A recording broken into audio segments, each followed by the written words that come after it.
আর শীতকালে কিন্তু কিছু কিছু নোংরামি কাজ হয়, এই কাজগুলোও বর্জন করতে হবে। পারবো না ইনশাল্লাহ?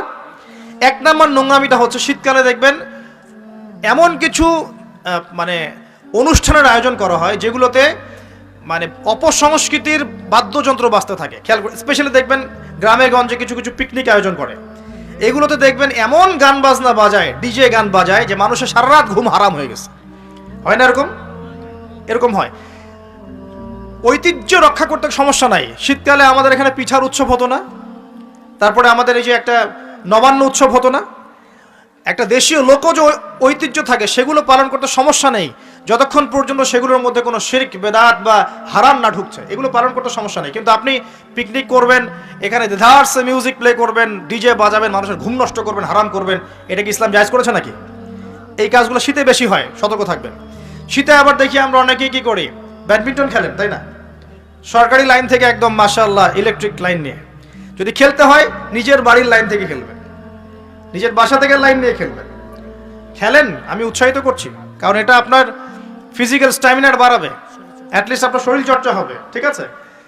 আপনার শরীর চর্চার দরকার আছে। এই কাজগুলো মোবাইলের সামনে বসে বসে সময় নষ্ট করার চেয়ে অনেক ভালো আছে, ঠিক আছে? কিন্তু আপনি চুরি করে লাইন নেবেন না কারো কাছ থেকে। তারপর শীতকালে দেখবেন কি হয়, বেশি বেশি মাদকের আসর বসে শীতকালে। ঠান্ডা তো, শীতকালে বেশি বেশি মাদক দ্রব্যের আসর বসে, খেয়াল করে দেখেন। এগুলো থেকে আমাদের যুব সমাজকে বাঁচাতে হবে। শীতকালে জেনা বেড়ে যায়, কিন্তু শীতকালে দেখবেন জেনা বেড়ে যায়, এটা একটা অ্যাডাল্ট ওয়ার্ড, কিন্তু আপনি বুঝবেন শীতকালে এগুলো বেড়ে যায়। আল্লাহ পাক এই যুব সমাজকে জেনা থেকে বাঁচিয়ে রাখুন।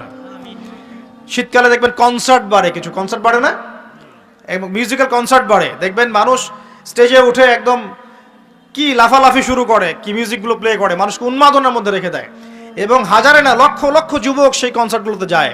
এগুলো থেকে বেঁচে থাকবেন, বরং প্রয়োজনে ওয়াজ মাহফিলগুলোতে এসে ইমানকে রিচার্জ করেন। আল্লাহ পাক তৌফিক এনায়েত করুন, আমিন। তো আমরা শীতকালটাকে মূল্যায়ন করি, হায়াতটাকে মূল্যায়ন করি, ইনশাআল্লাহ তাআলা এই শীত আমাদের জীবনে বরকত নিয়ে আসবে ইনশাআল্লাহ।